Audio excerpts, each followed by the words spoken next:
What do you do when your partner cheated and now they're drowning in shame? I had someone ask me this recently, and the question was coming from the betrayed spouse. They wanted to know, how can I help my partner deal with the shame of them cheating on me? And I want to be honest, I have two very different reactions to that question. The first reaction is frustration. A lot of unfaithful partners love to hide behind shame as a way of avoiding accountability. They'll say things like, I'm just so ashamed, I can't even talk about it, I hate myself, I don't know how to face what I did. And on the surface, it can sound like there's some emotional depth to that, especially if they're the type of partner who's been emotionally shallow in the past. But oftentimes it's just a dodge. Because now instead of talking about the betrayal, the lies, the damage, the pain they caused, and what needs to change, the whole conversation just becomes about them and their shame. Now, the betrayed partner is in this bizarre position where the person who hurt them is now being asked to be comforted by them. And that's not fair. If you were the one who cheated, your shame is real, but it is not your partner's job to rescue you from it. You don't get to destroy someone's sense of safety and then immediately ask them to become your emotional support. You don't get to make your shame the center of every conversation. You don't get to collapse every time your partner brings up their pain, so now they have to stop expressing themselves and start taking care of you. That is the furthest thing from accountability that's possible. That is shame being used as a wall and as a weapon. And if you're the unfaithful partner, there's a point where you have to put your big boy pants on, your big girl pants on, and say, I really screwed up.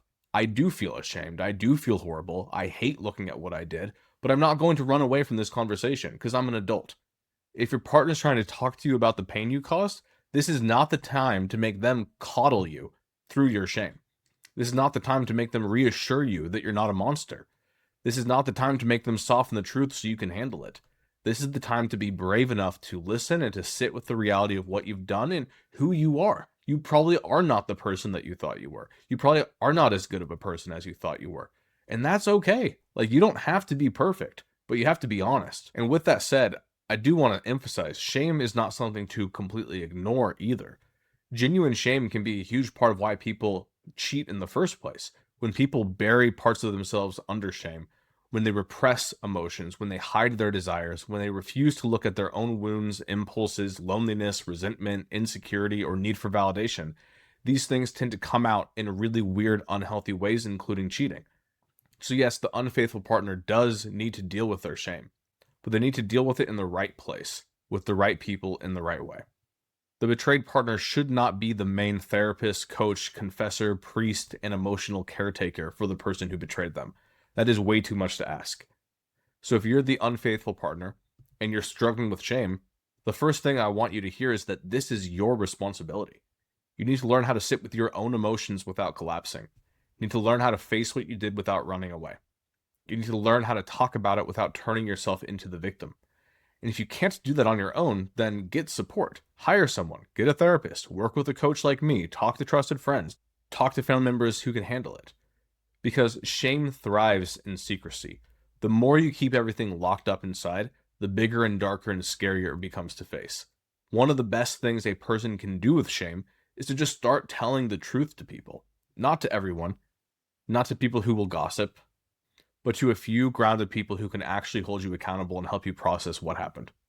The worst version of this dynamic is when the unfaithful partner insists on only talking to one or two people max, and one of those people is the spouse who they betrayed. This creates this horrible dynamic I've been talking about, because the betrayed spouse is not only trying to heal from the betrayal, but now they're also being asked to help the betrayer process the shame of betraying them. It's so backwards, but so many people put up with it. Now, am I saying that the betrayed partner can never support them at all? No, that's not what I'm saying. If the couple is trying to reconcile, then eventually there may need to be separate conversations about the unfaithful partner's shame. But those conversations need to be separate. There's a massive difference between saying, can we set aside some time to talk about the shame I'm carrying and how I'm working through it and just hear from you how you really feel about me because my thoughts tend to spiral in this direction, versus hijacking a conversation about your partner's pain and making it about your own emotional collapse. If the betrayed partner is saying, this is what you did to me, this is what I'm struggling with, this is what still hurts, that is not the moment for the betrayer to say, I know I'm such a terrible person, I hate myself, I can't believe I did this. Because now, again, the betrayed partner has to either comfort them or feel cruel for continuing to talk. And that just shuts down the entire process of repair. So the framework is simple.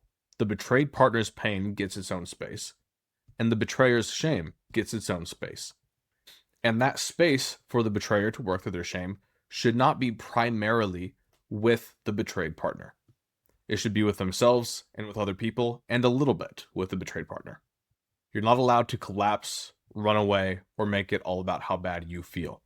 You need to stay present, listen, tell the truth, answer questions, take the consequences, do the work, and then separately deal with the shame that comes up from doing that.